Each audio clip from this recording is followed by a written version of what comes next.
Olá, meus queridos, tudo bom com vocês? Bom, nós estamos aqui para fazer o terceiro vídeo, né, da série do luto e o ressignificar.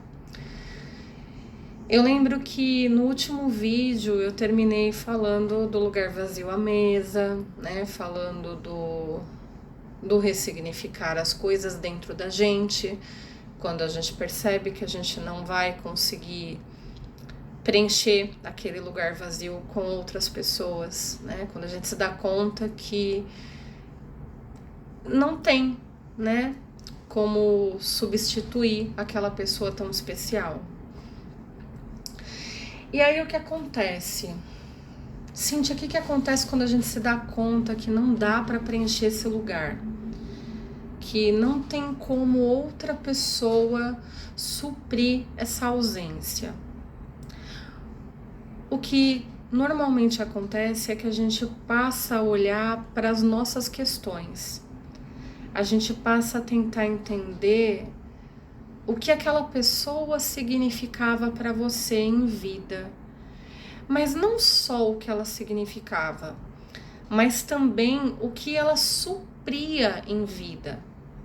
Ou seja, aquela pessoa, ela era de repente alguém de quem eu dependia muito, alguém que me acolhia frente às angústias, alguém que sempre quando acontecia alguma coisa muito ruim, ela me ajudava, me auxiliava, ou resolvia para mim. Ou aquela pessoa, ela era uma pessoa que ela me criticava muito, ela me cobrava demais, né? Que vida aquela pessoa teve, né? Ou seja, eu perdi um ente muito querido. Que vida esse ente querido teve? Eu perdi a minha mãe, né? Por que eu falo tanto? Vocês vão perguntar por que eu falo tanto da mãe nos vídeos, né? Porque a mãe, ela é por si só a base de tudo. Sem mãe, nós não estaríamos aqui, né?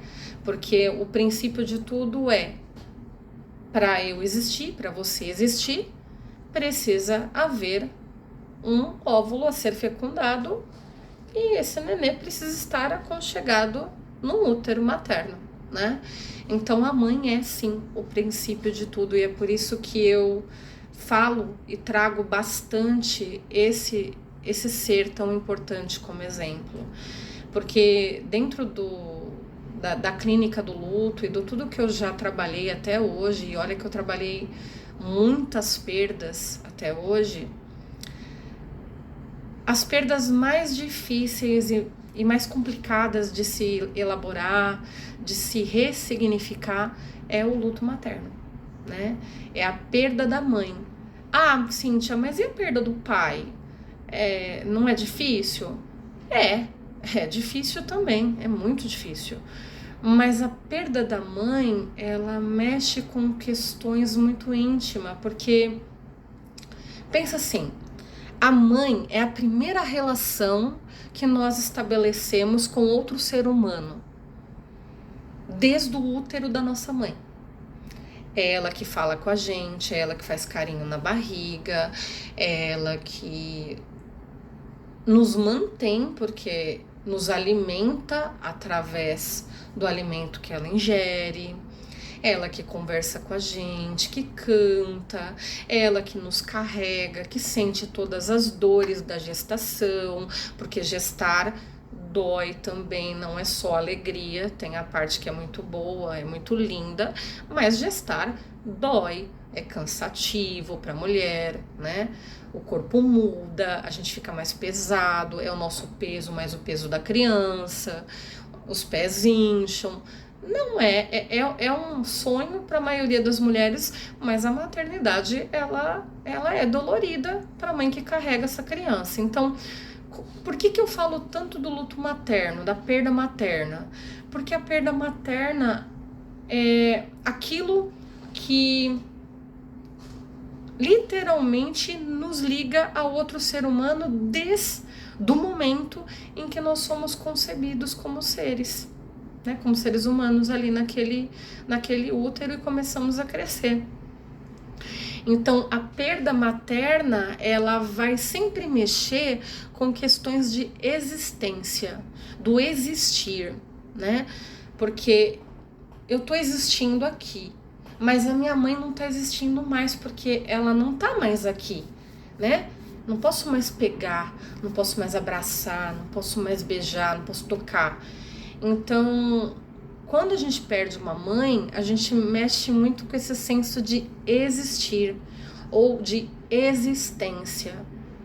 Porque eu e você só existimos porque houve uma mãe que nos trouxe ao mundo. E claro, sim, houve um pai que foi o doador, né, desse esperma, de alguma forma, que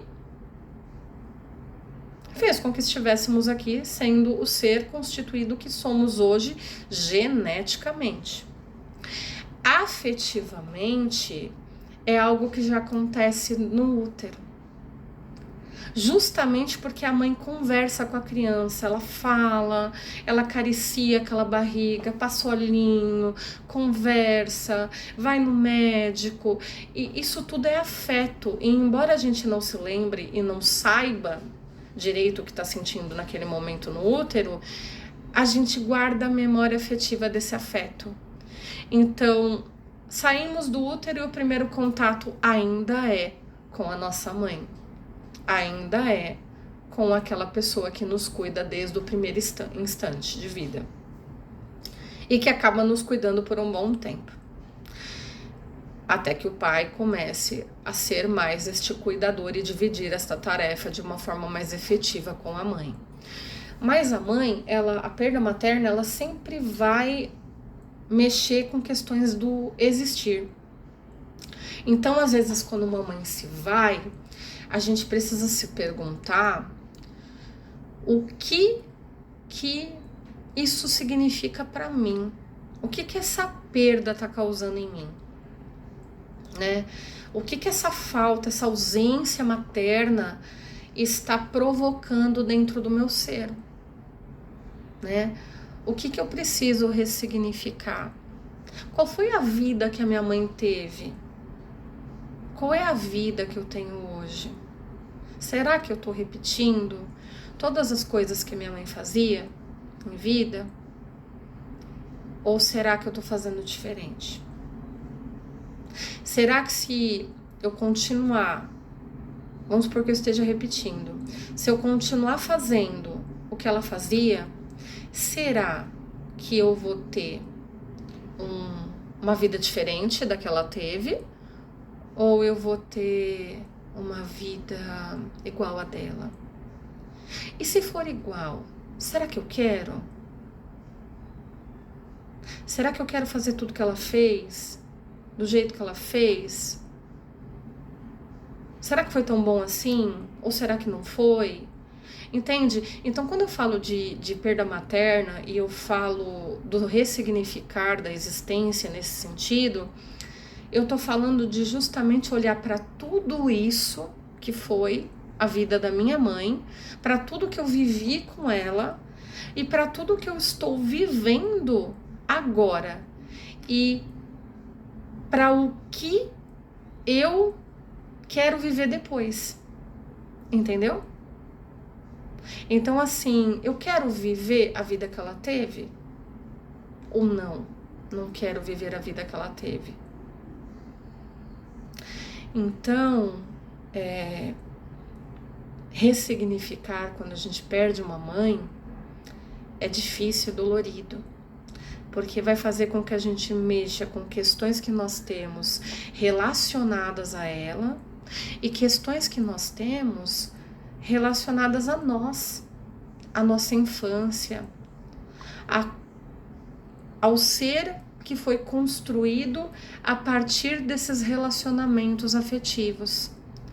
E o ser que vai precisar ressignificar, se reconstruir a partir da partida desses relacionamentos afetivos.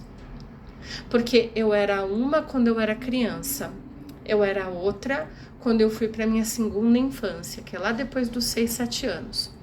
Eu sou outra quando eu entro na adolescência aos 11, 12 anos. Eu sou outra aos 15, 16, já estou adolescente. Sou outra na entrada da fase adulta aos 20. E sou outra aos 25, 30.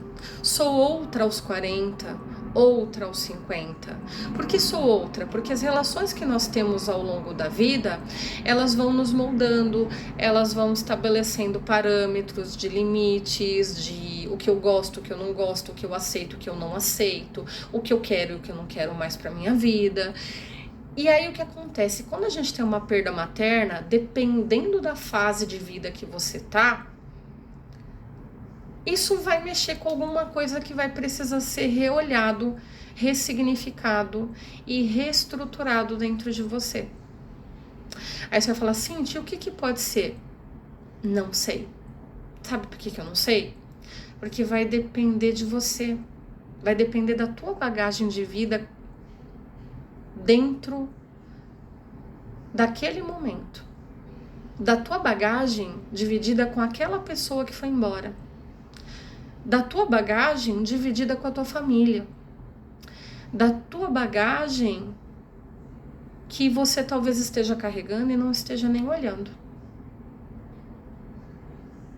Por isso que a gente costuma dizer que na perda é importante ter amigos para conversar, é importante você dividir o luto com a família, dialogar, chorar, falar, conversar. Mas é importante, às vezes, também você parar para se olhar mais profundamente. Porque vai ter coisas que você vai sentir, vai pensar e vão emergir e você, às vezes, não vai saber como lidar. Ou nem mesmo o que aquilo significa, do tipo daquela pergunta, por que eu tô assim? Mas por que eu sinto isso? O que isso significa? Mas eu não era assim antes da partida dela. E por que agora eu tô assim? Né? O que eu tô sentindo? Eu tô sentindo coisas e eu não sei o que são. O que é isso? E às vezes a gente precisa fazer um carinho na gente mesmo, vamos dizer assim, e buscar ajuda, né? Não só ajuda da família, de amigos, mas ajuda profissional também, porque o processo de lidar com a perda não é um processo fácil. Ele requer muitas etapas. E passar por ela sozinho é muito difícil. É muito difícil porque a família sente uma coisa, os amigos falam outra, alguém sempre tá te dizendo alguma coisa, né, do tipo, força, você consegue, você precisa superar isso, mas as pessoas não estão dizendo aquilo que de repente eu preciso aprender a dizer para mim mesma, mas para aprender eu vou precisar olhar para um lado que não dá para olhar sozinho, e é aí que entra o profissional, porque você não vai estar sozinho e você vai poder olhar para aquilo sem se sentir temeroso ou julgado ou com receio do que o outro vai pensar ou falar, porque o profissional, ele não tá ali para julgar, ele tá ali só para ouvir, acolher e te auxiliar a olhar para aquilo por outros ângulos para você poder, de fato, ressignificar, tá bom? Hoje o vídeo foi um pouquinho mais compridinho, mas acho que deu pra gente explanar um pouco mais sobre a questão do ressignificar e falar um pouquinho mais também do luto materno e dos processos que se iniciam antes mesmo da gente, de fato, ter uma perda materna, né? No próximo vídeo a gente aprofunda mais um pouquinho, tá bom? Bom, meus queridos, desejo para vocês um excelente dia, uma excelente semana. Nos vemos no próximo vídeo, tá? Quiser deixar um like, comentar alguma coisa, fazer uma pergunta, fiquem à vontade. Podem perguntar, que assim que possível eu dou uma respondida ali nos comentários, tá bom? E para quem quiser agendar a primeira sessão, o contatinho, ele tá no link do vídeo, tá bom? E em outros links também da própria página do Instagram, tá? Bom, meus queridos, um beijo no coração de vocês, muita luz e até a próxima.